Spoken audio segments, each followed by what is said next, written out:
Hello, today I want to focus on just exploring and honoring all of the wonderful ways that the body moves. So we're going to just play around with all of the different joints. So after you've done that hard workout and you've made your muscles warm, that's a great time to just play around with all of these different movements.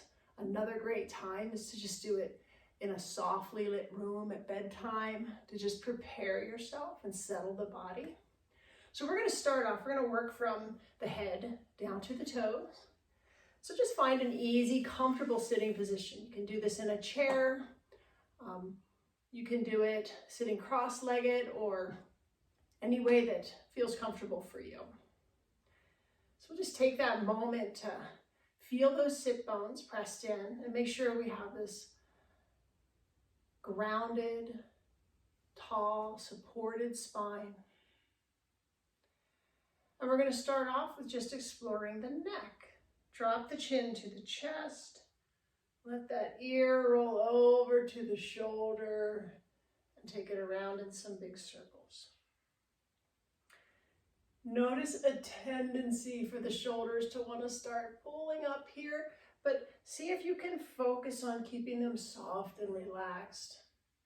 Giving the head lots of space to move around. Take it in both directions. Maybe notice any sounds happening. I have some little crunching sounds happening in my neck. I have a lot of tension there right now. And so the goal is just to explore the movement, notice the sensation, and have curiosity.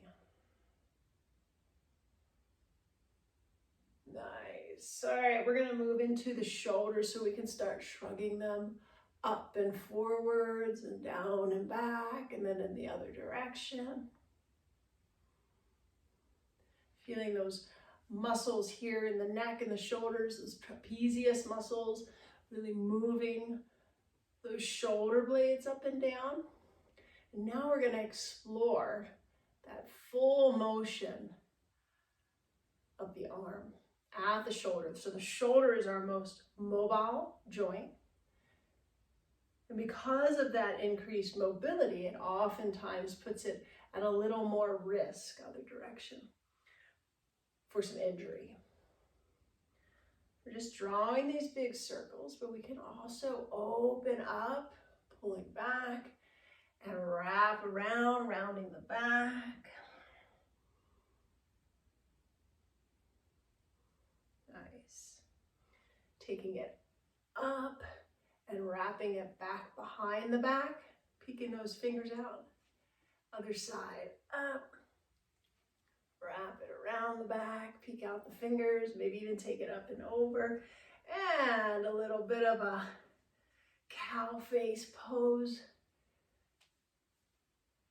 motion here.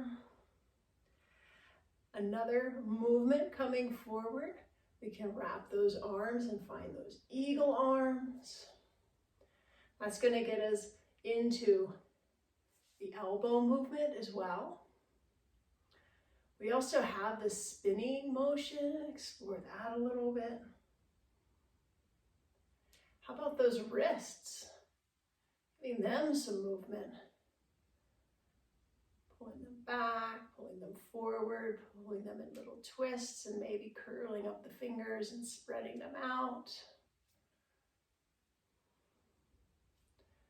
So we worked with the neck.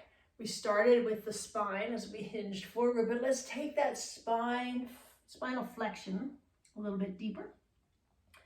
And then rolling it up into some extension, so like a little back bend here. We don't need to go too far. We're just looking to explore the movement here. Good. Bringing in our arms again to this side to side or lateral movement.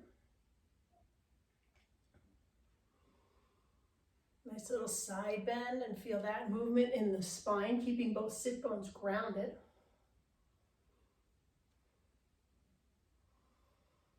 And then finding a twist.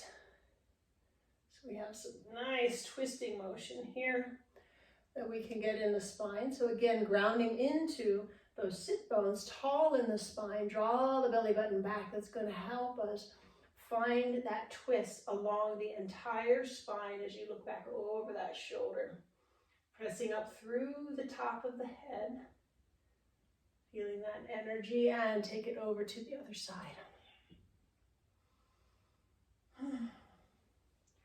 You can think if you hold it for a while, imagine this pressing in and lifting, extending through the spine on the inhale, and then holding that as you exhale and twist a little deeper. Hold that deeper twist as you inhale, get taller. Exhale. Nice. So we went through the upper body, a little bit of movement into the hips. So we can certainly go into a wide angle. Okay. Feeling that stretch into the inner thighs. Can take those feet and move them so we're rotating.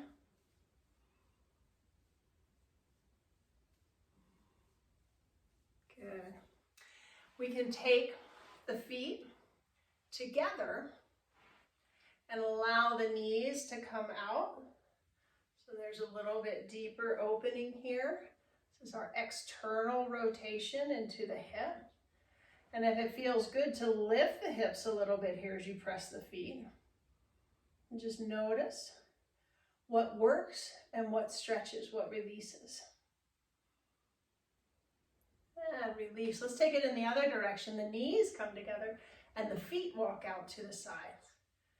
Feel that internal rotation. You'll feel that a little bit more into the outer hip and glute muscles. So we don't have as much range of motion on our internal rotation. But we certainly want to explore it. We don't want any of our flexibilities, our movements to become limited.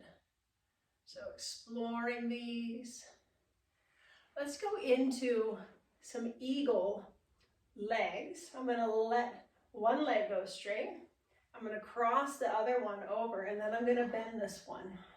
Okay, just like that. And then if I can, I'm going to wrap my toe around. So I'm just going to wrap it here. And while I'm here, I can do a little twist. See how that feels in the body.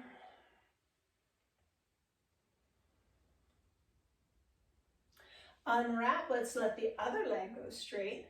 Take the foot, step it up and over. And then bend the bottom leg. And then tuck that foot up and under. There's our eagle legs. So we're finding this compression. So you keep moving and squeezing like you would imagine a boa constrictor tightening. See if you can thread it around.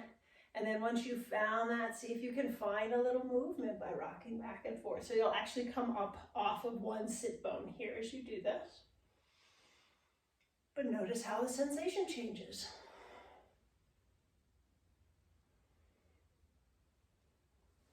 Nice. Let's just let the legs hang out. And we have the hip in and out.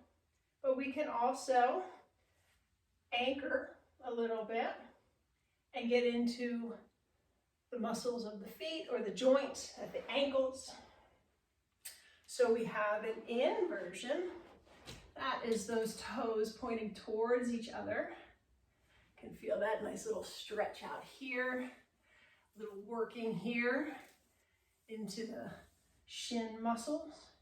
And then roll so that the feet start to point out. Again, not as much range of motion for those soles of the feet to point out, but a little bit more. And some people have much more flexibility. But again, just notice what your body feels like as it moves. Some other ways we have plantar flexion, pointing those toes. Feel that stretching up through the top of the foot, flexing the foot, driving the heel down away from the hips. And you can explore that movement. Sometimes it's nice just to let the foot roll around in those little circles, both directions. So I've done a lot of damage, especially on one of my ankles, just rolling my ankle and spraining it many, many, many times. And so I have some very loud clicks sometimes that happen here, but not necessarily a lot of sensation with that. But again, just being aware of what's going on in your body. Let's take those toes and crunch them up, curl them under. Notice how that feels? But we don't do that one too often. And then spread it out. Stretch those toes as wide as you can get them. Crunch them, curl them under, and stretch. All right, that was it. Head to toe. I hope that felt great for you. I hope that you enjoyed exploring all of those different movements in the body. I look forward to bringing you some more videos, some fun things we'll explore as we come upon future weeks. Have a great day.